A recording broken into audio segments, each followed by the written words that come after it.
Premalasa Prabhu from Mumbai, India, and Prabhuji will enlighten us on to the topic Observing Vaishnava Etiquettes to Avoid Aparadhas, Part 4. So, Hare Krishna Prabhuji, please take over the call now. Hare Krishna. Okay, thank Hare Krishna Dhammaparam to all the devotees. Thank you so much for the kind invitation. Om Ajnanandasya Gyananjalashadagaya Chakshunamritam Yena Tasmai Shri Gurave Namah.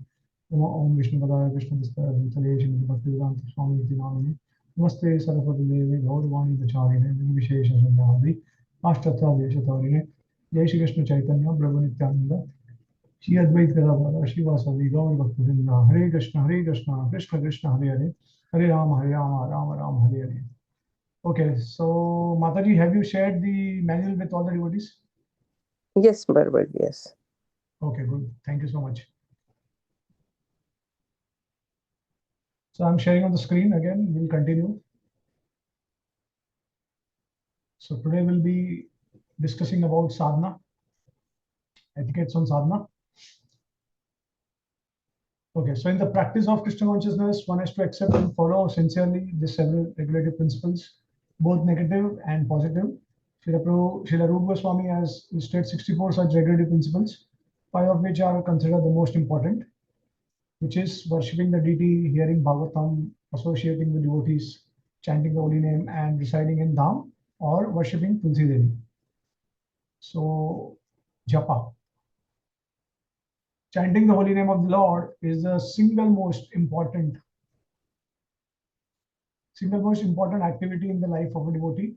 Chanting jap is essential process given by all great acharyas for the purification of the heart. It is the first vow the devotee takes before the spiritual master at the time of Diksha.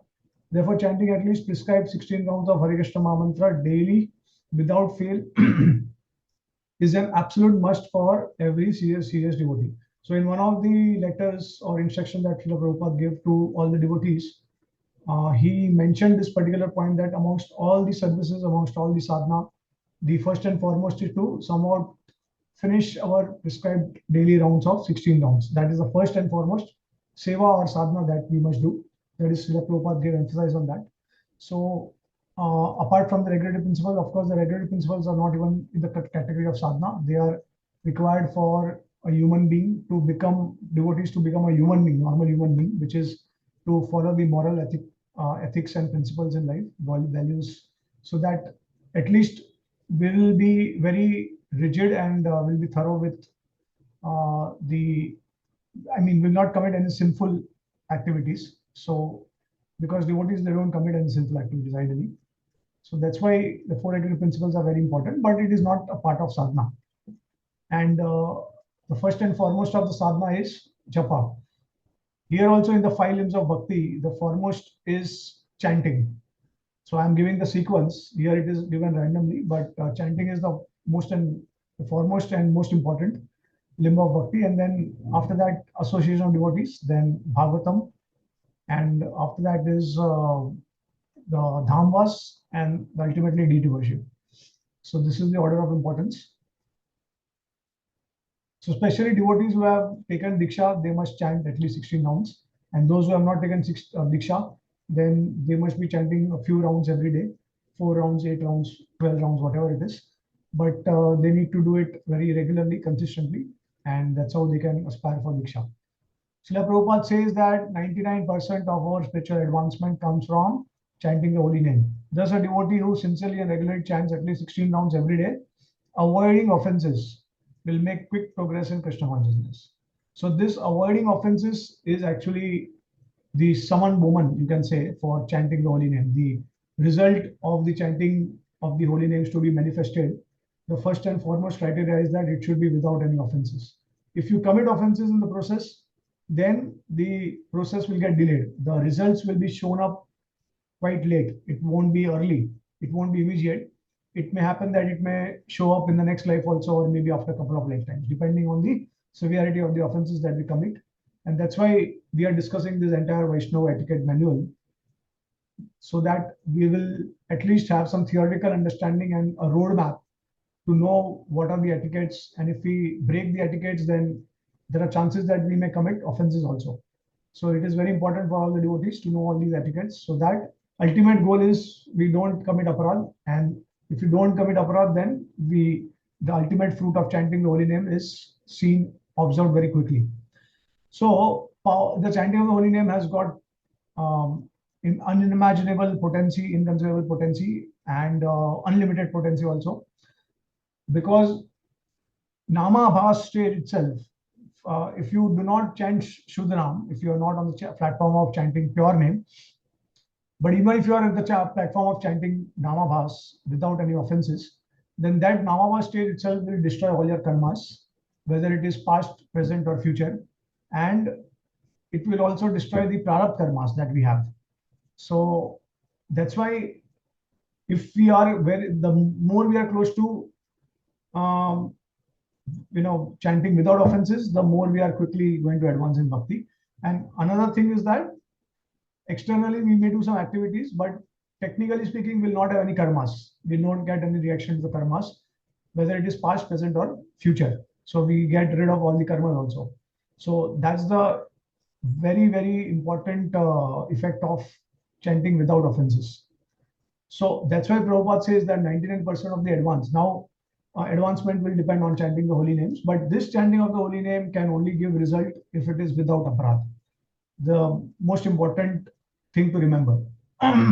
Many times we are seeing that we are not seeing the results immediately, or we are not getting taste in chanting the holy names. And we have to be dependent on other devotees also. Like, for example, many devotees, they form groups and they chant together. But ultimately, chanting japa is a private affair. It is not something which is done congregationally, because that becomes congregational chanting. So the ultimate goal is that even your congregational chanting of japa should lead you to come to the purification stage without any offenses, and it should lead you to be independent, and whatever name you take should come to the level of Shuddhanam. So all these efforts, whatever we are doing, whatever seva is also sevas that we are doing in the ISKCON society, the entire goal is to somehow come to the platform of pure chanting. It's all a training process so that we can all take Shuddhanam. Because once we come to the level of Shuddhanam, then we can chant the name consistently, constantly, without any disturbance, without any, of course, disturbance in the sense that it may come from outside. There will be challenges, there will be many problems, difficulties also. But we'll always be happy to chant the holy name, because we'll always chant with the state of Trinarapi Sulichena. So this is another important principle of chanting the holy name, that if you want to avoid offenses, then this Trinarapi Sulichena is actually the, you can say, the Siddh Pranali, according to Srila Bhakti Siddhanta Thakur, the Siddh Pranali which is required in order to attain one's Swarup. Okay, so if you take a humble position, you humbly serve the devotees and avoid aparadhs, then that's it. Like you have already attained perfection. But to reach that stage, it's, and the entire thing that we are doing, whether we are doing Mangala Aarti or Guru Puja or Tulsi Puja or associating with devotees, it's all, the goal is to purify our heart so that we can take Shuddhanam. Now, Srila Bhaktisiddhanta Thakur also says that how do you understand whether we are chanting at the stage of aparadh or it is without aparadh? So one practical way to understand this is very, very extremely practical. Any devotee would be able to understand this. And he says that if devotees, they have aparadh, I mean, if they are committing aparadhs, then the effect of that aparadh is that one will see that the devotees, they have anarthas in their hearts. So as long as anarthas are there, we have some aparadhs. That is for sure. So if we have lust, anger, envy, greed, pride, illusion, then all these anarthas, it means that we are having some aparadha, and that's why we are not getting the effect of the holy name. And one way to understand this is that even though externally we may not demonstrate this, but internally we have subtle desires. We have subtle desire to enjoy separately from Krishna. We have subtle desire to envy someone, subtle desire to be lusty also, subtle desire to, of course, anger is seen like in maximum most of the devotees also. So all these anarthas are there, and if it is all these anarthas, if they are expressed for our sense gratification, then it becomes an aparadh basically. So we are certainly trying to enjoy the material world or exploiting the material world or exploiting everyone else because we want to enjoy separately from Krishna. And that's subtle anarthas, subtle offenses can be committed. So that to the degree you advance in Krishna consciousness to in the higher stages of devotion, which is you go from Shraddha, Sadhu Sang, you start some bhajan and then Nishtha, Ruchi, Asakti, Bhav, Prem. The more you advance in these stages, the more the anarthas are removed and destroyed, and the effects of aparadh also get destroyed to a great extent. If you have a severe aparadh, then that can continue till the stage of bhav bhakti, and it can also cause fall down of a devotee. So that's why we have to be very careful. Aparadh can also come from previous life. We may not have committed aparadh from this life. So that's why Prabhupada says that 99% of our advancement depends on chanting. So once you come to the platform of Namabhas and almost to the state of Shuddhanam, it means that 99% now you have attained perfection. Just 1% is remaining. Some anarthas are there. Probably you are at the stage of bhav. Okay. So very, very important. We have to always remember that as long as we have anarthas, then some aparadh is always accompanied with that. Okay. So the more we are free from anarthas, the more we get close to Shuddhanam, like that. Okay. So japa, an exclusive activity. When we attach importance to some activity, we keep aside some time exclusively for that activity. Similarly, every devotee must spend the time required for chanting his or her prescribed rounds exclusively for jap and no other activity, even if it is form of devotional service. See, one more thing I would like to share is that now, ideally speaking, we have Harinam Sankirtan as the main limb of bhakti, and that is something which is going to give the perfection, and it is the Kalyug Dharma basically. Kalyug Dharma is not japa, it is Harinam Sankirtan. But again, in order to reach to the platform of Shuddh Nam, Shuddh Prem Sankirtan, okay, Prem Nam Sankirtan, you need to have a personal relationship established with the Lord, personal depth of relationship with the Lord. You must identify how much advancement, how much anarthas you are free from anarthas. And for that, that's why we require jap. Okay, because the question can come up is that if Nam Sankirtan is there, then why do we need to have japa? Okay, of course, our acharyas, Goswamis, they have all followed this standard. Chaitanya Mahaprabhu also was chanting on japa beats. Then Goswamis, acharyas, they all did it. But why? The question is why. And the answer is that if you want Prem Nam Sankirtan, Shuddh Nam has to be there. And in order to come to the level of Shuddh Nam, one must have an assessment of oneself, how much taste they have for the holy name. And the best way to know is when you do the japa, because in japa, you are with the holy name alone. You are not dependent on some music, you are not dependent on some other devotees, you are not dependent on any other circumstances. You are alone and you have your japa and you have your name. You know how much affection or how much attachment you are developing for the name. So if you are constantly able to delve into the Nam Rup Guna Leela of the Lord, it becomes consistent and continuous. Then you can understand that you are very much attached to the holy name. You have taste for the holy name, and you can, in whatever situation you are, you can always chant the holy name, and you can chant it constantly also, and you will get taste also for that. So japa is the litmus test to know whether we are actually having taste for the holy name. Because when you chant congregationally, then you are dependent on other devotees, you are dependent on music, you are dependent on the instruments, you are dependent on the congregational chanting of the devotees also.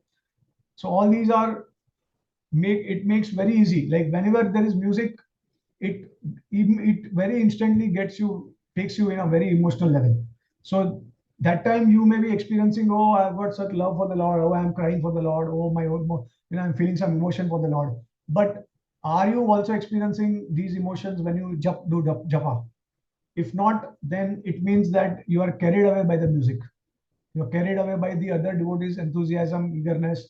Okay, but the litmus test is that the real test is when you are alone with the holy name. Do you also feel to chant more and more? Do you also want to taste the holy name more and more? So this is actually the real test. And that's why we have japa, because japa is like, as Sripad Ayendra Prabhu, today his disappearance day is there. We're very fortunate that we have Ayendra Prabhu in our ISKCON society. and his contribution is especially for Nam Sankirtan, for Japa, in general for sadhana and austerities, for seva, for spreading the glories of the holy name is tremendous, is unlimited. So his glories are spreading in each and every corner of the world because so many devotees get attracted to his chanting, Nam Sankirtan. So he used to mention this, that chanting japa is like Nikunj Leela, and having congregational chanting of the holy name is like Ras Leela. So Krishna, of course, is most attracted by Ras Leela because it's a combined effort of all the devotees. Whereas japa is your own relationship with the Lord, your own personal um, effort for the Lord. Whereas congregational chanting, the devotees' efforts are together. So whenever we do things together, cooperate with cooperation spirit, then that will attract the Lord very easily, very quickly, and it will also bestow the mercy very quickly, very easily. Rather than, so basically what we are saying is that we are dependent on devotees' mercy. There is no doubt about it, of course. But at the same time, in order to have the best type of Nam Sankirtan, it is required that we must do it without offenses and with Shudhanam. And in order to come to that stage, we also require the help of Jap, because Japa will actually uh, establish our personal relationship with the Lord, and it will make us advance in spiritual life. And that advancement will help, like for example, when you are in a group of people and you as a group together, you want to achieve something in life. So your individual contribution will also matter, each and everyone's individual contribution. Let's say, for example, if you are you want to donate something in a group, so each and every devotee will donate, let's say, 10,000 rupees. But then what about if your target is around 1 billion rupees? Then 10,000 rupees is like nothing, it is peanuts. So you need to contribute much more, so you need to put more efforts. So if you start contributing 1 crore, 10 crore, then you are very close to the goal. So similarly, in a group, when you each and every individual, some devotees, they are Kanishta Adhikaris, so their contribution will not put so much, like it won't be counted so much. Then some of the devotees, they advance and they come to the state of Madhyam Adhikari. Their contribution will be more, and Uttama Adhikari contribution will be the maximum, like that. So in a group also, we have devotees in different stages. So it may be a mixture of Kanishta, Madhyam, Uttama, and then what to speak of if everyone is Uttama, then you can just imagine what will be the effect of that Sankirtan. Immediately the Lord will appear in front of everyone because everyone is a Uttama Adhikari, right? So that's why you see in the Raslila also, Krishna did not allow all the gopis to participate. There's some gopis who required some more purification, so they stayed behind. They could not join the Raslila on that same day. But then later on some other day, they were able to join the Raslila because they took the association of the Nitya Siddha gopis, and by their training, they got purified further, and they reached advanced stages of prema, and then finally they were able to enter the Raslila, right? So this is how we need to understand that japa is your personal purification, and then finally, when you get purified and when you contribute in the Sankirtan in a big way, then the entire group effect will be much bigger. Of course, the personal contribution of an individual and that compared to a group of devotees, many devotees, is always, the Lord is always going to be attracted by the cooperation spirit of the group of devotees rather than individual effort. But still, individual effort is also contribution to the main Sankirtan. So similarly, the Nikunj Leela will also help in Ras Leela, and the Ras Leela in the association of devotees will also strengthen your relationship, your personal relation with the Lord, and that will help you in your Nikunj Leela, like that. So Japa and Nam Sankirtan, they go parallel. Each and every, like both of them, they are kind of interdependent, and they will empower you to a greater degree based on how much you are chanting close to Shudram. Okay. So that's why japa is very important, because that's how you'll understand that how much taste you have for the name, not for anything else. So for example, while chanting on 16 rounds, one should not be reading newspapers or talking to others, or while even hearing to kirtans for that matter. Japa is activity that demands our complete undivided attention. Yes. So see, uh, the recommended way by the acharyas or the shastra is that one should chant constantly. And when you talk about constant chanting, then of course it means that you will be doing these activities. You'll have to speak to people.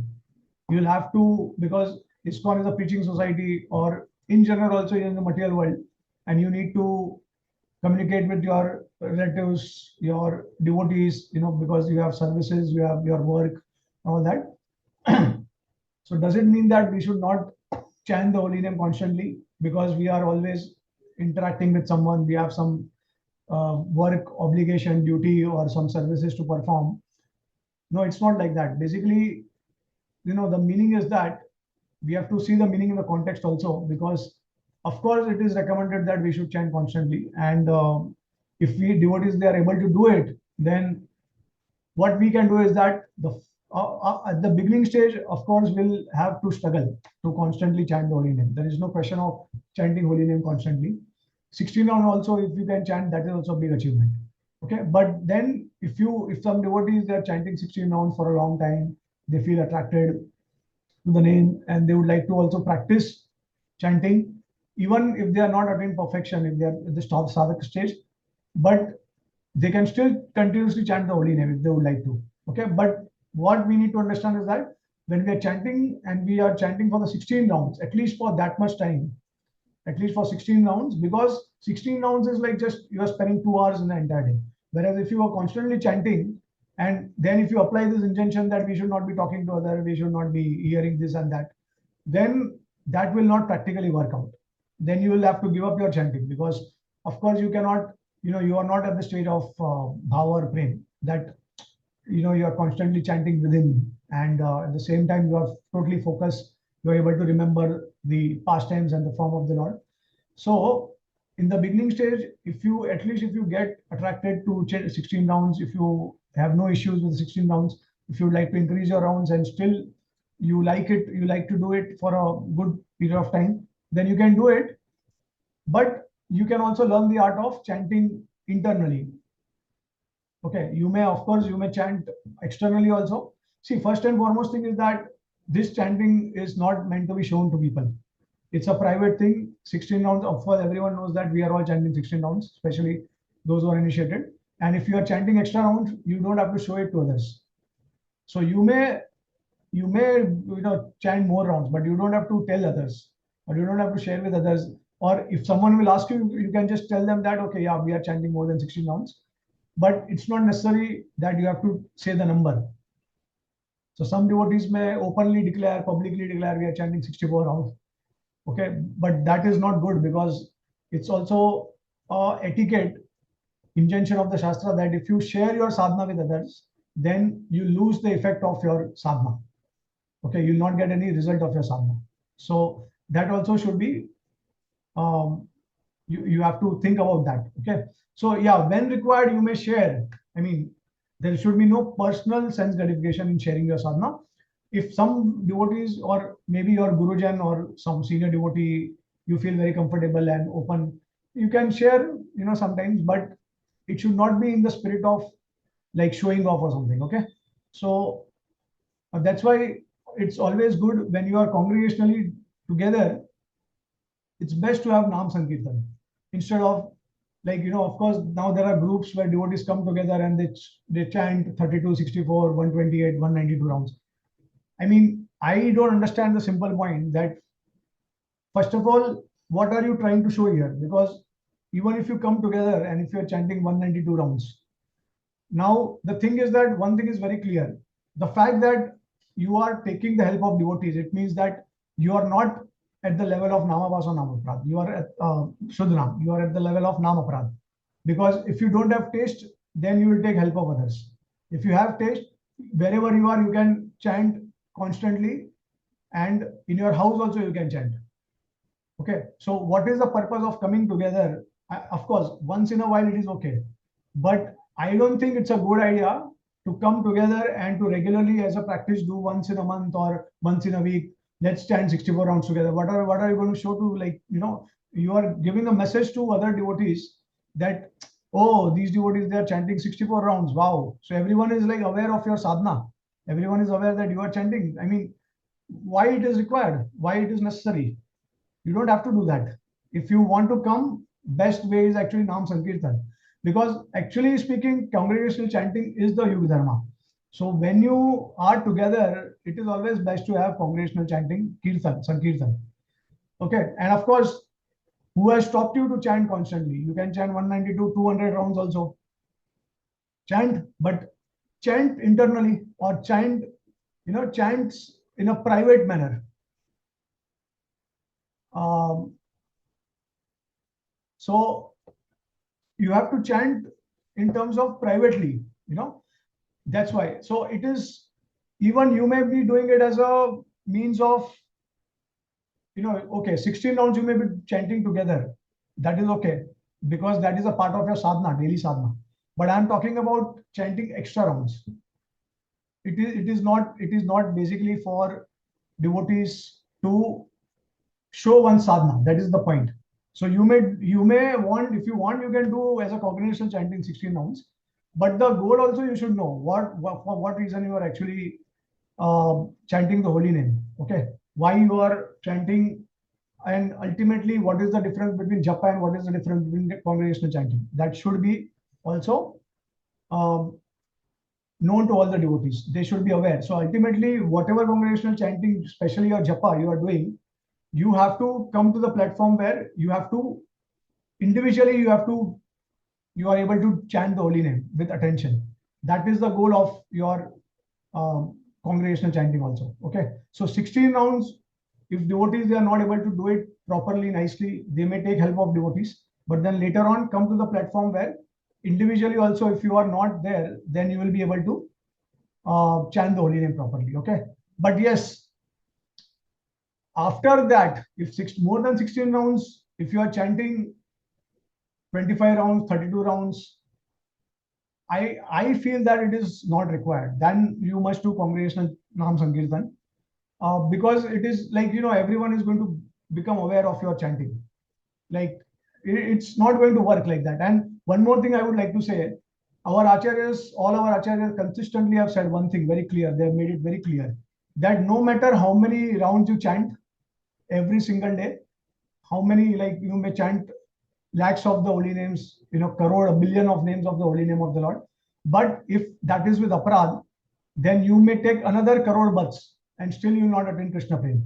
That is given in Chaitanya Charitamrita, that is given by Bhakti-Siddhanta Thakur, Bhaktivinoda Thakur, all our acharyas consistently. So what we need to focus is basically is the quality of the chanting. And that's why I'm saying again and again that if a devotee is developing taste for chanting, if they would like to constantly chant the name, it should be internal.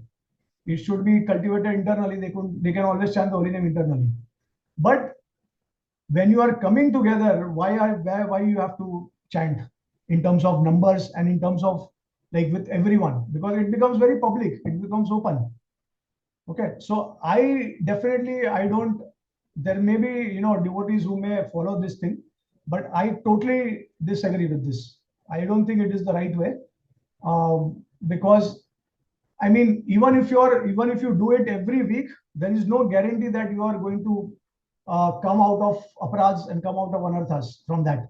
It is not like that. You have to follow the process. So the process, the acharyas they have given, Prabhupada has given the process. The process is that you need to surrender to the Lord, and at the same time you need to also get rid of the anarthas. It is not that everything comes automatically. Chanting will remove anarthas automatically, no matter how I behave, no matter how I relate with devotees. It is not like that. It is a very systematic process. If you follow the process, you will get the result.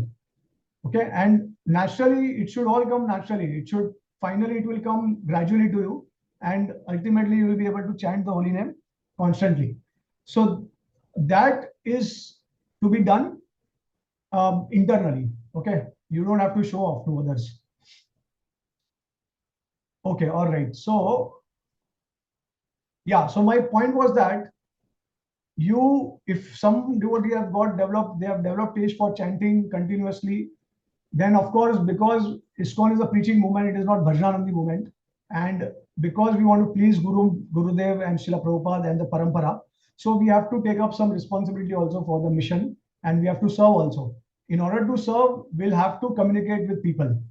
Okay, we cannot just say that, okay, now I've got chanting taste for chanting the holy name, so I will just sit idle and just chant the holy name constantly. It may be applicable for one or two devotees. They may be allowed. In Prabhupada's case also, we'll see that Prabhupada gave, I think he gave Babaji ways to one devotee, but later on that devotee, I think, left Krishna consciousness. And during the time of Bhaktisiddhanta Thakur, he gave that Babari ways to Akinchan Krishnadas Babaji because he knew the caliber of his chanting. So such kind of devotees, which are very exceptional devotees, and maybe through that they are actually doing a great service. So they may be allowed. But if in general, if you are, and of course, a devotee has to also take a personal exam of their own conditioning, whether they are affected by the anarthas, whether they have anarthas. They have to be honest with themselves. If they have anarthas, then chanting constantly in isolation, doing bhajan in isolation, it is not at all recommended in Kali Yuga. In fact, Bhaktisiddhanta Thakur has very strictly avoided, and he was very heavy. He chastised devotees like anything. So yeah, so if someone develops a taste, then internally they can chant, because it is not possible to stop external activities, external services, and to just keep chanting the holy name. So you may internally chant the holy name in your mind, or you may murmur the holy name also, like in terms of Upamshu Japa, like that. Okay, but 16 rounds at least you should try that. As attentive as possible, you should do it. That's extremely important. So there, at least for that period of time, you should not have anything besides your japa beads. That's it. Okay, so during jap, telephone call should not be entertained. The caller may be politely asked to leave a message or call up later. Even visitors who come in person should be requested to wait. When we chant the holy name, we are in direct communion with the Supreme Lord, Shri Krishna, because Krishna is not different from his name. In the form of his name, Krishna, the most important personality in all creation, is giving us an audience.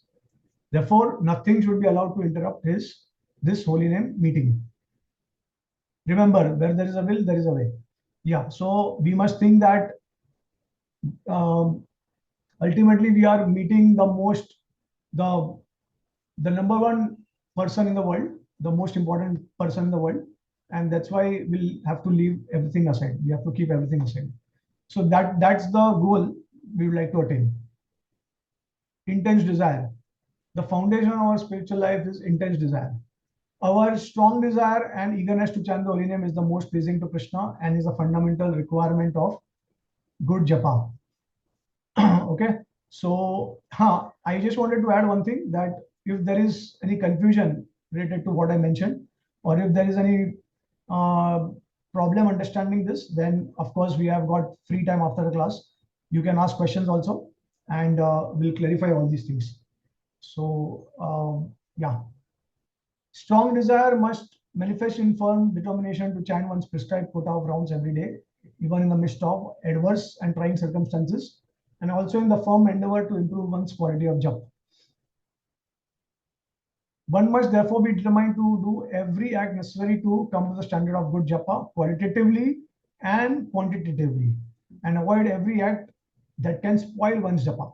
So see, the entire act of Gundicha Marjan, the entire pastime of Gundicha Marjan, where Chaitanya Mahaprabhu is, he's not saying that, okay, I'm chanting the holy name, I'm doing bhajan, anarthas are going automatically. Why do we have to clean the temple of Lord Jagannath? What that entire pastime is showing, the example it is setting, is that you need to clean yourself internally, and you need to take measures and precautions, so the same things because of which you are affected and because of which it has internalized, it has taken the anarthas have taken the form of lust, anger, envy, greed, pride, it should not reappear.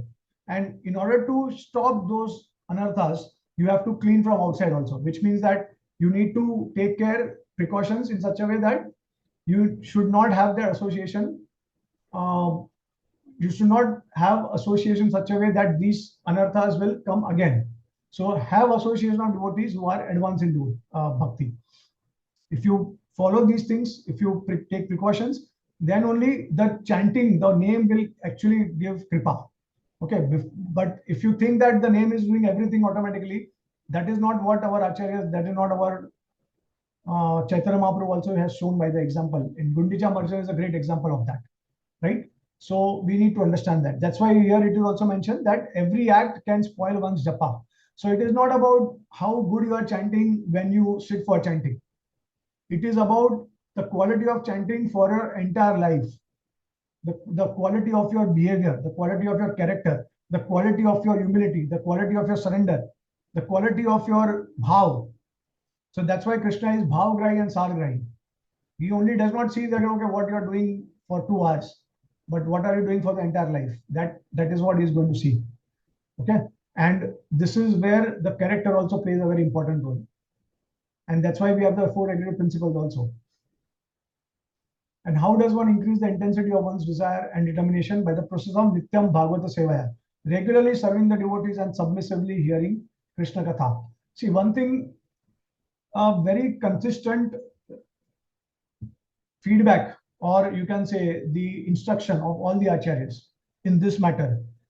The question is that how do we attain Shudhnam? How do we attain? None of the acharyas, none of the shastras, they say that constant chanting automatically will lead to Shudhnam. They all say one thing very commonly. They say that if your chanting is infested with aparadhs, then you may chant millions of names of the Lord and take millions of lifetimes. But if you chant one syllable of the holy name with purity, that one syllable itself can take you back to Godhead immediately. Okay. Second thing they say that now how to come to the state of pure chanting. They say, the acharyas say that there is only one way. The one way, one and the most important and the only way is you have to get kripa of the Shuddh Bhaktas, those devotees who are chanting purely. So you need to, basically, you have to serve these devotees. By their mercy, you, of course, when you are in the association of such devotees who are advanced than you, then, and by serving them, then you get the kripa, you get the mercy, gradually your anarthas will get rid of. See, it is also, it seems that it is not possible to get rid of the anarthas by our own efforts. So it is observed that ultimately we have to be dependent on devotees' mercies to get rid of the anarthas. That's why Nityanand Prabhu is the ultimate shelter, because Nityanand Prabhu, by his, is very extremely merciful. So by Nityanand Prabhu's mercy, we can quickly get rid of the anarthas. And it is also mentioned by Srila Krishna's Kaviraj Goswami in the Chaitanya Charan that when you worship Chaitanya Mahaprabhu and Nityanand Prabhu, Gaur Nitai, then if things are difficult, they become easy. But if you don't worship Gaur Nitai, then easy things can also become difficult. So I would like to say that three things are extremely important in Kali. One is Hare Nam, Hare Nam, Hare Nam Eva Kevalam. Second is Sadhu Sang, Sadhu Sang, Sadhu Sang Eva Kevalam. And third is Gaur Nitai, Gaur Nitai, Gaur Nitai Eva Kevalam, Kalau Nasti Eva Nasti Eva Gatir Anyatha. These three things has to be there. If you don't follow these three things, impossible that you will attain anything in Kali Yuga. You know, especially the mercy of Gauranga is extremely important. Chaitanya Mahaprabhu, Nityananda Prabhu in Kali Yuga. It is mentioned that in previous yugas, when Gaur Nitai were not there, or even before Gaur Nitai, when they were not there, that time the devotees who attained Gopi Bhav, they have to wait for a long time. That to take, they have to do tapasya austerity for a long period, millions of years. And then finally, what did they attain? They attained Gopi Bhav. But what kind of Gopi Bhav they attained? They did not attain Manjari Bhav. That's only exclusive for Chaitanya Mahaprabhu's followers, Radha Dasyam. So, by Chaitanya Mahaprabhu's mercy, Nityananda Prabhu's mercy, or Panch Tattva mercy and Gaur Bhakta Vrindas, so we get mercy immediately and we get the highest type of level of prema. You know, that is Radha Dasyam. And quickly, Prabhupada, because he came, the entire lifespan is shortened to one lifetime. If we simply give this one life to Krishna Prabhupada, guaranteed we are going back to Godhead in this life, no doubt about it. The Prabhupada made it much shorter. Nityananda Prabhu made it, he compressed it, and then Prabhupada made it much lesser than that. So by the by effects of so many of our acharyas, the entire process has become very quick. Yeah, so this is the meaning. Nityam Bhagavate Sevaya means not just reading Bhagavatam, book Bhagavat and the devotee Bhagavat. These are two different types of Bhagavat. We have to serve devotee Bhagavat. That is the most important. And of course, then we also take shelter of the book Bhagavat. If we take devotee Bhagavat shelter, then we'll also realize and understand the book Bhagavat. Okay, next, attentive hearing. Our jap is as good as the quality of our hearing. Therefore, attentive hearing is the most important aspect of jap. Srila Prabhupada says, concentrate fully on the sound vibration of the mantra, pronouncing each name distinctly. Do not worry so much about chanting fast. More important is hearing. Again, as you chant, try to hear each word very carefully. Without attentive hearing, our japa will become mechanical and tasteless.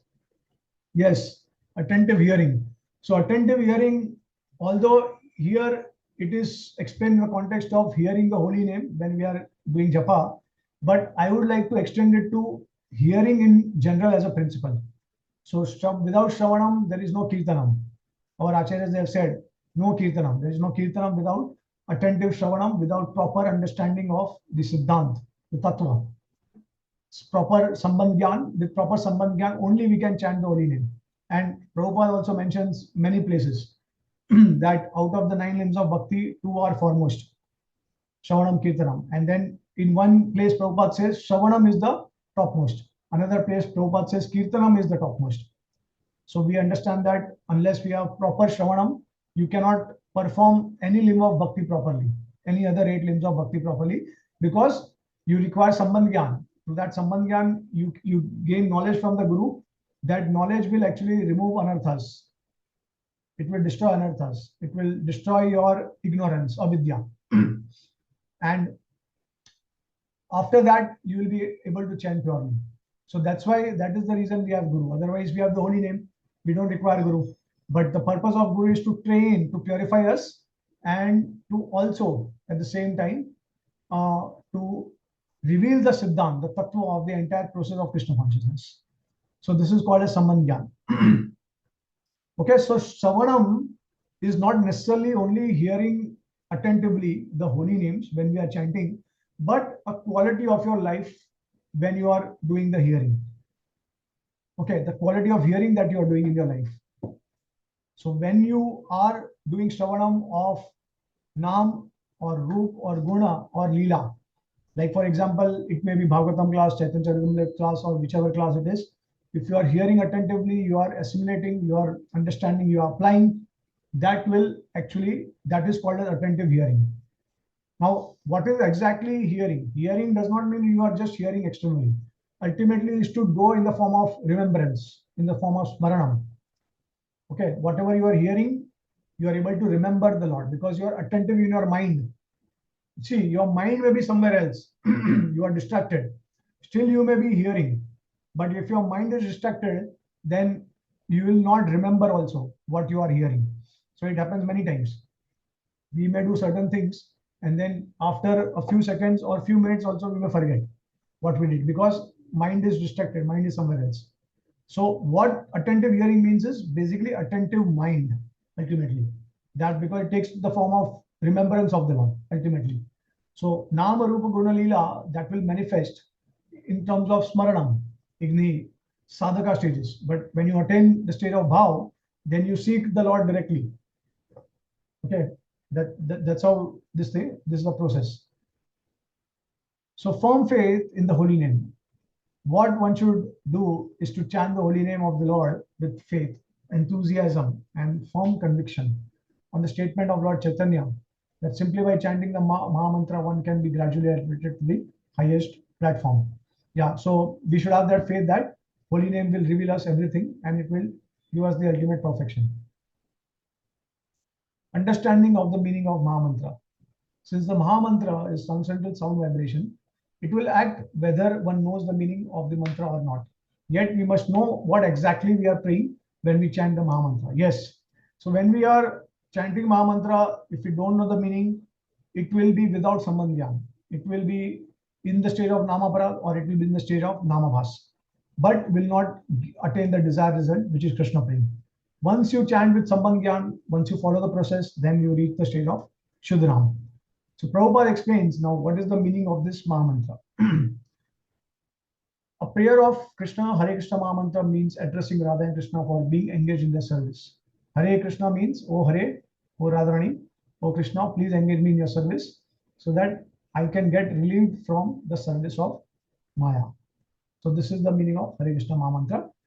And all these things we knew after coming to ISKCON. Before that, we had various conceptions about the Mahamantra, various meanings of the Mahamantra, right? So this is how we need to understand.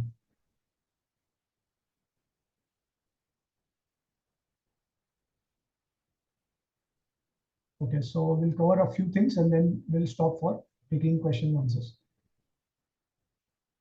Okay, so prayerful mood. Since the Hare Krishna Maha Mantra is a prayer, we must, with full understanding of the meaning of the mantra, chant in a prayerful mood. Or chanting must be like the desperate cry of a lost child crying out for its mother. The mood must be one of the helplessness and utter dependence on Krishna. Yeah, so this kind of mood can only come when you experience humility, very extreme humility. There we feel that we are totally helpless. We don't have any other help and we are totally dependent on Krishna. So that is the goal. That's how we are supposed to chant, take shelter of the holy name. And it can be done in a prayerful way, but you have to keep one thing in mind. Your prayerful mood should not conflict with your hearing of the holy name. Hearing is the foremost thing. Now generally what happens is if you're hearing attentively, and if you are also hearing during Shravanam from Guru Sadhu Shastra, then your hearing of the holy name will lead automatically to Nam Rup Guna Lila. Rup Guna Lila. Okay. That is the sequence. That is how it naturally takes you along. But if you are stuck on just the name, you are just hearing, but the form is not coming to you, then you are at a little lower stage of chanting. So gradually it should take you to the Rup Guna Lila ultimately. Okay, so this is how we are supposed to get flowed along with the chanting of the holy name. It is not something that artificially we have to remember something. If you have not heard Krishna's pastimes, if you have not read about Krishna's pastimes, if you have not read or heard about Krishna's form, which is very rare, I think in India everyone knows about Krishna's form.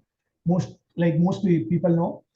But then the qualities people, they have a lot of misconception. So when we hear from acharyas, we get clarification and we develop faith. Then we have full conviction that these are the great qualities of Krishna, and then these qualities will manifest after chanting the holy name.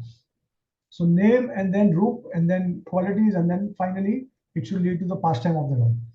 And our acharyas, they have mentioned that generally the roop manifests at the stage of nishtha, when you are able to remember the form of the Lord. Of course, it's all internal remembrance. It is not external, like you are not seeing the Lord face to face. That comes at the stage of bhava. When the chanting of the name, when your sound vibration becomes non-different from directly from Krishna, because now you are spiritualized, your body is spiritual at the stage of bhava. But before that, this is just going to be internal remembrance. So that name is going to lead you to the remembrance of the form. That form remembrance will lead you to the qualities, remembering the qualities of the Lord, and then qualities finally leads to the pastimes of the Lord. So this is how, till the stage of Nishtha, Ruchi, the guna, the qualities is manifested. Asakti, the leelas are manifested. And then finally at the stage of bhav, you see the Lord face to face, like that. Okay, so this is how we are supposed to chant. We are supposed to, in a very prayerful manner. So see, now you can see that chanting, we said, Prabhupada said that chant Hare Krishna and be happy. But, chanting Hare Krishna is also not so easy. You have so many things that you need to observe and follow in your life to come to the state of Shuddhanam. That's why 99% of progress will depend on chanting the holy name. No material motivation. In our Bhakti Marg, we are trained to proceed towards the goal of unmotivated, uninterrupted, pure devotional service to the Lord. Therefore, we should not seek material benefits or facilities for sense enjoyment through our chanting. The only bona fide favor to ask from the Lord is His service and the ability and opportunity to chant His holy name always. Srila Prabhupada says that we should pray to Krishna as follows: My dear Krishna, please do not put me into forgetfulness. Even if you send me to hell, it doesn't matter so long as I can always chant Hare Krishna. Yeah, so this is something that without any ulterior motive, we have to take shelter of the holy name. Humility. Lord Chaitanya says in his Sikshashtakam prayers that unless one is humbler than blade of grass, one cannot chant the holy names always. While humility comes naturally and automatically in the course of one's progress in bhakti, one should also consciously attempt to be humble in all dealings and ways, particularly with devotees. See, although it is saying that it comes naturally and automatically, but immediately it says that one should also consciously attempt to be humble. So this seems to be contradictory, but it is true. So what? How do we reconcile? Is that if we make an attempt to apply the teachings, then we don't have to join any external workshop or any course how to learn humility, how to develop humility, how to develop qualities. If we just follow the process and we are conscious of not committing aparadhs, then these qualities should gradually come naturally. Okay, of course, when we say naturally, it means that we are following the process and we are making an attempt. We are also making attempt to get rid of the anarthas like that. So that's how it will come naturally.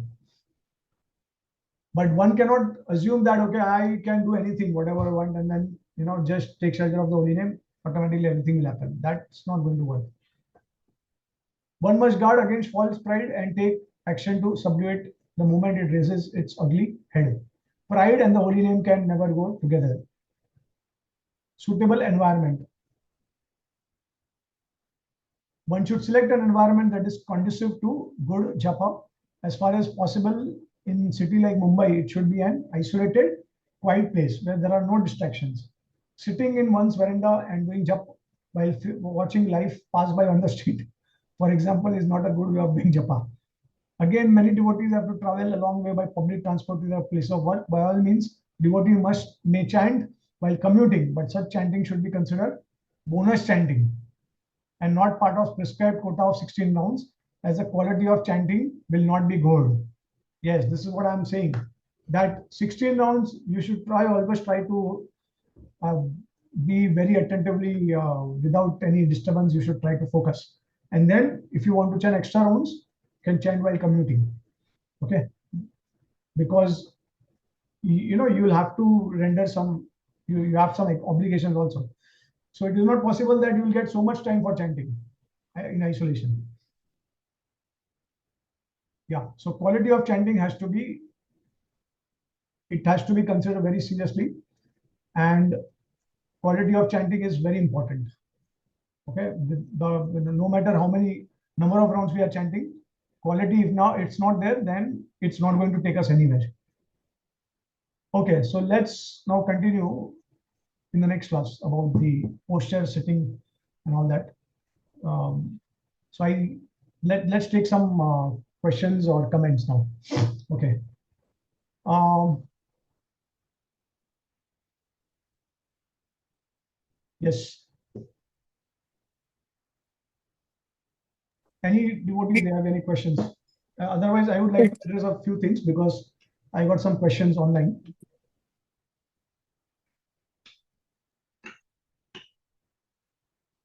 Yes, any devotee would like to?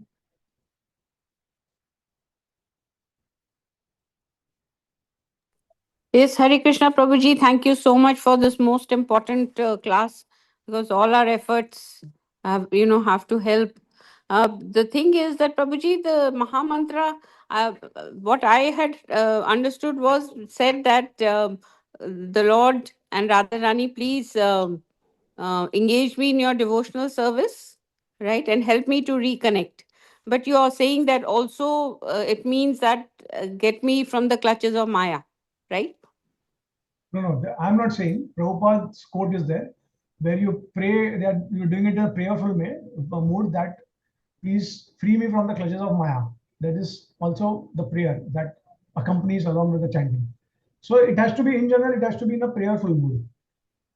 And there are different stages of sadhakas where they pray in a different mood. At different stages, they'll pray in a different mood also. So at the stage of bhajana kriya, anartha nivriti, your prayers will be in a different mood, in a different context.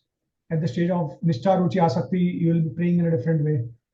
So that will evolve with time, like that. Thank you, Prabhuji. Yeah.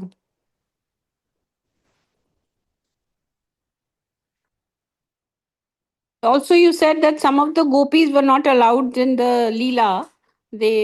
What was the reason, Prabhuji? They were not allowed in the main. I didn't understand that properly. Yeah, so in the 10th canto of the Bhagavatam, you'll see some of the gopis, they were held back by their husband because that time they were not completely purified. They had some contamination was there, material contamination. So Krishna wanted to remove the last bit of material contamination they had, and that's why after totally getting purified, and how it happened, it only happened by the association of Nitya Siddha gopis. Like these gopis, then they took association and they got trained under the guidance of Radharani and the Nitya Siddha gopis, and that's how they got free from the remaining pinch of contamination they had. And then they were able to enter the pastimes of Krishna, Raslila pastime. So this is how it is, like the contamination remains even in Gokul. When you take birth in Krishna's pastimes, also there is some contamination. Yeah, there are advanced stages of prem that one needs to attain if one becomes a Vrajvasi. So after prem, we have the stage of sneha, man, pranaya, rag, anurag, bhav. Then bhav, we have mahabhav. Mahabhav, we have rud mahabhav, adi rud mahabhav, and then adi rud mahabhav has got further divisions like that. So all these stages, they need to be refined very thoroughly before you actually become a gopi, following the footsteps of the manjaris or the sakhis, like that. Thank you, Prabhuji. Hare Krishna. And where we are at, what stage we are at? We are at Bhajana Kriya Anartha Nivritti. निष्ठा रुचि आसक्ति भाव प्रेम स्नेह मान प्रणय राग अनुराग भाव महाभाव. So that's how we can understand what is our position.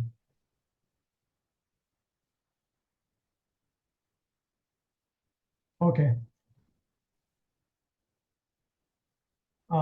Yes, Sham Rasika Mataji, would you like to clarify what you were asking, what you were sharing in the chat? Hare Krishna Prabhuji, Dhanvat Pranam. Thank you so much for this nectar class as always. So this we do everyday congregational chanting, like we get together and do japa, and that was instructed by our Guru Maharaj to start this call.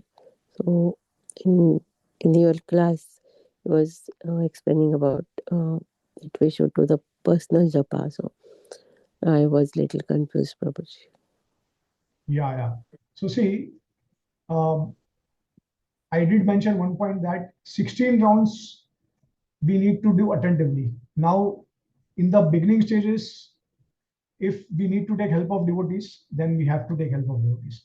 Because finally, if you're not able to chant attentively right in the beginning, then you'll lose attraction for the holy name, you lose uh, the taste for chanting the holy name, and finally you may give it up also at one point of time. So in order to at least come to a certain platform of steadiness in your quantity. Now, quality, ultimately quality is all known to Guru and Krishna. Because as I said, that quality you cannot measure just by your 2 hours of chanting. It is a measurement of your entire life's character, your bhav, your emotions for the Lord, your emotion for the devotees, your service attitude.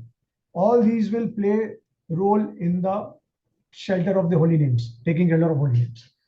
So the quality will be decided by that. It is not, in fact, when you are saying that Guru Maharaj said about it, His Holiness Radhanath Swami Maharaj, he also once said that attentive chanting, okay, he does not mean, so Maharaj also says, he also clarified that actually what Krishna is looking in your chanting is how much effort you are putting to chant attentively. It is not that, like, for example, it is very easy to chant in the house, sit comfortably, and to get isolated from everything, and because there is no disturbance, so it is easy to chant. But Maharaj's point was that let's say for some reason you have to travel in the morning, and you are in the bus or in the train or you are in the vehicle. Now, what Krishna exactly sees, how much, even in spite of distractions or external circumstances which are not favorable, if you are sincerely trying to chant attentively, that is what Krishna sees. So it is not just a matter of sitting alone in the house, getting rid of all distractions and disturbance, and then it is so easy to chant. But when you, so basically it is like a testing period. When you go out and when you are in front of everyone. So see, this is what I'm trying to convey, that okay, you can definitely develop a habit of chanting 16 rounds along with association of devotees. But is that the real test? How the Lord will test you? Because the chanting of the holy name is a private affair. It's an individual thing. So the Lord is going to test you when he's going to put you in a situation where you are alone, or when you are in some kind of disturbing environment around you. That time, how much you are able to, now all these efforts that you are putting in congregational chanting of japa of 16 rounds along with devotees, so this entire effort will be tested. Okay, because see, one thing you need to understand, that you have to come to a platform or a stage where you have to be on your own. You need to chant on your own. I mean, of course, this does not mean that we are depending on our own efforts and we think that now we have become sufficiently advanced that we don't require any help of devotees. No, this is not at all the meaning of what I'm trying to convey. The meaning is that as long as the child is very small, like let's say 2 or 3 years old, the child will always take help of the mother and father to walk. But does it mean that later on when the child grows, does it mean that the child is showing pride when he's individually walking, and when the child becomes on his own to walk, and when he does not need the help of mother and father? No, it is not like that. So this is the example, that finally come to a platform or stage where you are individually also able to chant. You are individually able to relish the holy name. That's the goal of all your efforts that you're putting in the association of devotees. So congregational chanting is like that. It's a help that you are taking from the devotees. So you are not on that platform. You need to come up in a platform where you have to individually chant the holy name, and you have to have the taste for it. Otherwise, when you are tested, you will not have that courage. So a child will not be, if the child does not work after 5 to 6 years, then the parents will also think that we are putting so much effort, we did everything, but the child does not know how to walk. What is the use of our efforts? So any devotee, any guru, they don't want to make the devotee dependent on them. Their goal is to always connect. The goal of any guru or the devotee, if they are genuinely pure devotees, transparent via medium, they want to connect all devotees, they want to connect with ultimately to the Paramatma, the personal attachment to the Supreme Lord. So yastadeva para bhakti yathadeva tathao guru. When you have implicit faith in Guru and Krishna simultaneously, it does not say when you have implicit faith in Guru only. It says Guru and Krishna simultaneously, because the role of Guru is to make you connected to Krishna. Prabhupada in the purport also he writes the same thing, that the role of a guru is to connect the disciple to the Paramatma ultimately. Because if he's connected to the Paramatma, he's come to that level where he individually can get. So of course, it's a very advanced state, no doubt about it. But the goal of a guru is that a devotee should attain prema. That's the ultimate goal of a guru or a devotee. Okay. So this is the point, that yes, okay, it's very good thing you are doing congregational chanting, but spare some time individually also, chant 16 rounds individually also, and try to see if you have taste or not. Or Still, do you feel that you are still dependent on the devotees? Without devotees, you are not able to chant. You are not able to get any taste. Then what is the use of your congregational chanting of 16 rounds? I hope you are getting the point.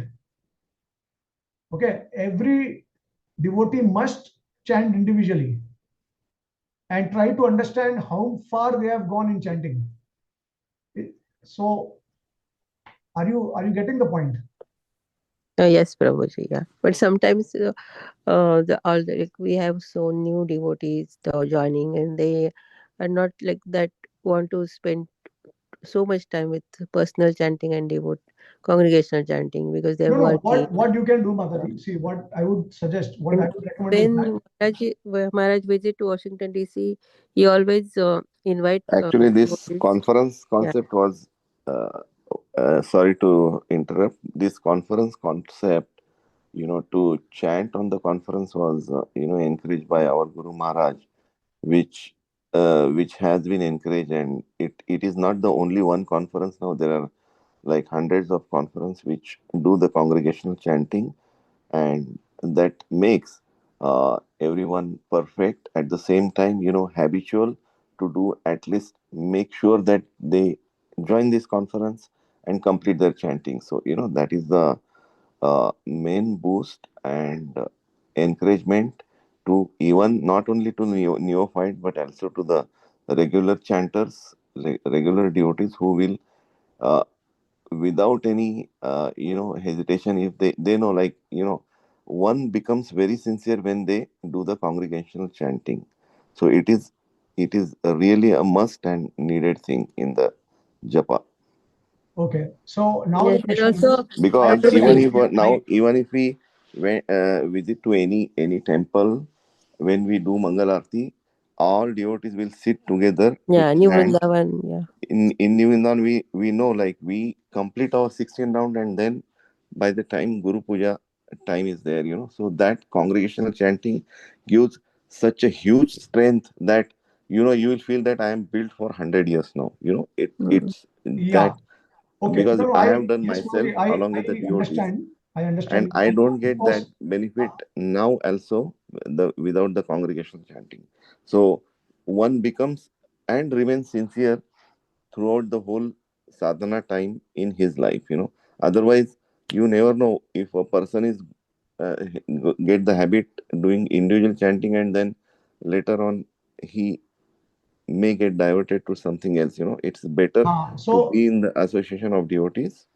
yes, And Prabhuji. also, when Maharaj visit DC, he invite devotees at And Gaurani yeah, Prabhu's home, and Maharaj personally does chanting with and devotees. Yeah. like hundreds of devotees are around Maharaj, and they get that association, and Maharaj chants like this. Maharaj will sit somewhere, but all devotees will maybe not very much near, but in the surrounding whole area, it is, you'll feel like you're sitting in Goloka.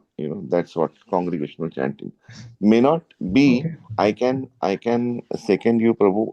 Like, when we chant uh, loudly, disturbing any others chanting, or maybe in a different tune, then it may disturb the congregational chanting. So that needs some maturity in chanting. Then I think the congregational chanting will be perfect. Yeah.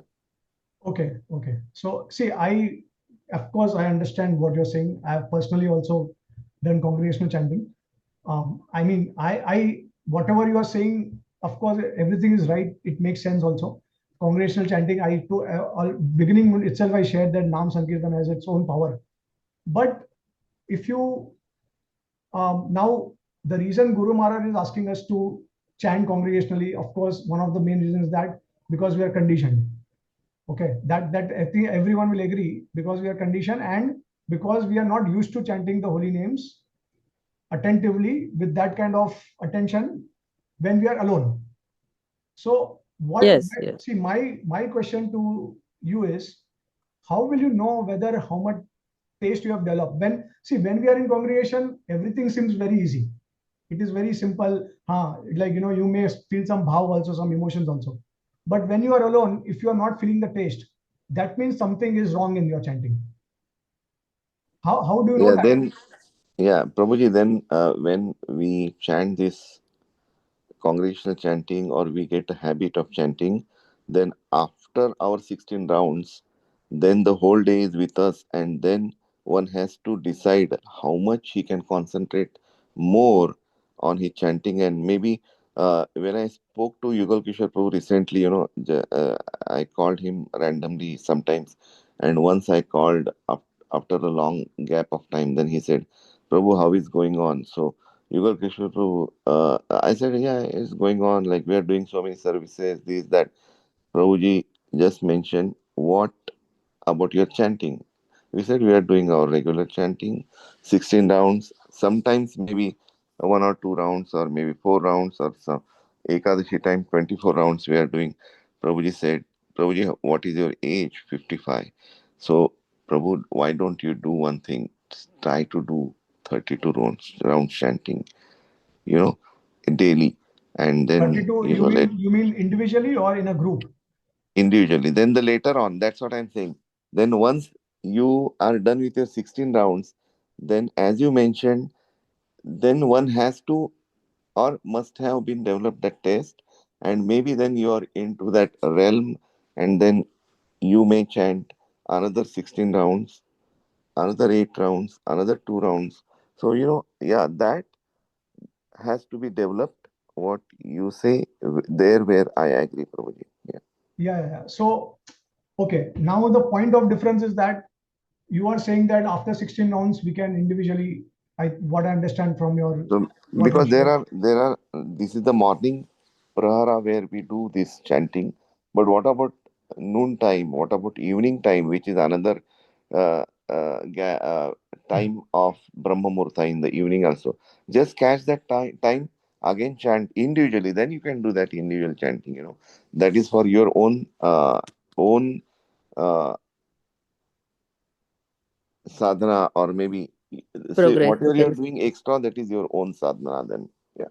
And again, whatever 16 rounds we have done in the morning, that is also our sadhana, but we are doing in congregation. Yeah. Okay. But what I understand is the 16 rounds also. It see, I will tell you one thing. I will share that most of the sannyasis, okay, now you may see that okay, Maharaj is coming in the morning, and then devotees are surrounding Maharaj, Guru Maharaj, and he's chanting with everyone. Of course, that is because he is very advanced. He wants to give association. He wants to give mercy. So he wants all the devotees to congregate together. But individually, Maharaj has chanted many rounds. Okay, and it's not that every day, every single day, Maharaj is doing congregational chanting.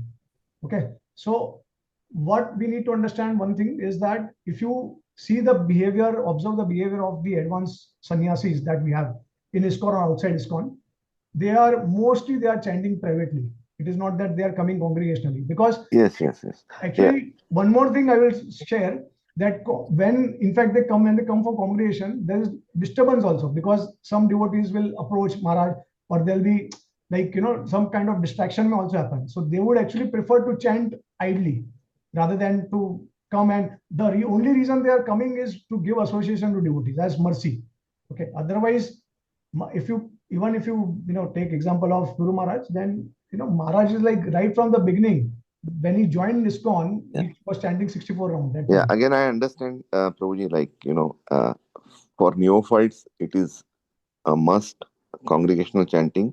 But once you advance, then you can uh, defer or prefer to go in depth with your own sadhana, Ha, and ha. that's where sadhana comes.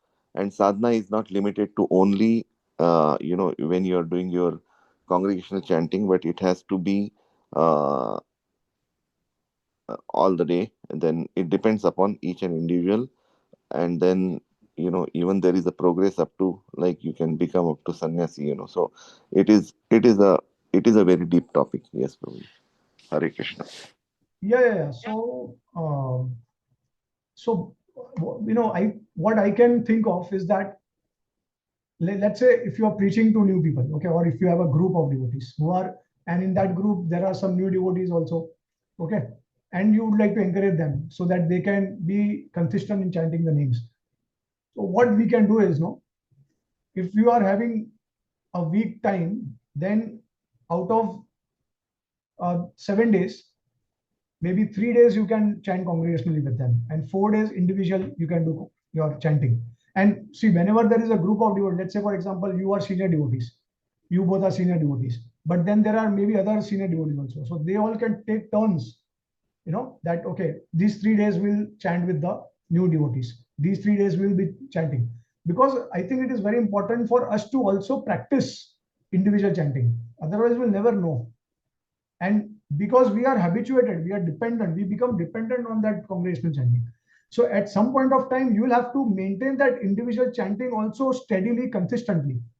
It's not just okay, once in a while when we have some festival, or we'd like to chant some extra rounds that time. No, if it is once in a month thing, then I don't think your individual chanting has got any kind of taste, of all your efforts of congregational chanting. So you need to also test because see, you cannot save others unless you yourself save yourself. That is also a principle. We don't. So all these sannyasis, they are exalted Vaishnavas. They are like, very exalted Prabhupada disciples who are, it seems that they are probably, some of them are Prabhupada associates who have come with Prabhupada. So they can give mercy, they can give association. But we are at the struggling stage, at anartha nivritti stage. What association can we give to others? Okay, we can, congregational, as I said earlier, the power of congregational chanting is there because we are all coming together as a group. And that's why this is what attracts Krishna. Even though we may be Kanishta or neophytes, that will attract Krishna because we are all at least giving up our individuality and we are coming together and we are doing it, right? But so, another thing is that when you congregationally chant, you are also hearing to others chanting, which is not the process. The process that you are supposed to hear your own chanting. Otherwise, you can Krishna have Prabhuji. kirtan also. Yes, Prabhuji, we got it now. So it's 8:50 here now. We have to close the call, Prabhuji. Sorry for interrupting you. So yes, Prabhuji. So we can discuss later more because all the devotees, they want to for work. So Okay. So, Hare Krishna Prabhuji, one quick question. So, you're saying we need to hear our own chanting, or we can hear other people while in congregational? If you want to hear other people chanting, then how it is a japa? Japa is basically you hear your own chanting. Yeah, that gets mixed up with congregational, no? yeah, Exactly. Mataji, we can That's what I'm discuss saying. it later, Mataji. It's Okay, very Mataji. Thank you, Mataji. sorry, Mataji, to interrupt No, you. no problem. Thank you, Mataji. So let's pay obeisances to all the Vaishnavas. Vancha kalpatarvesha kripa sindhu vacha patitanam pavanebhyo Vaishnavebhyo namo namaha. Anantakoti Vaishnava ki jai. Ki jai.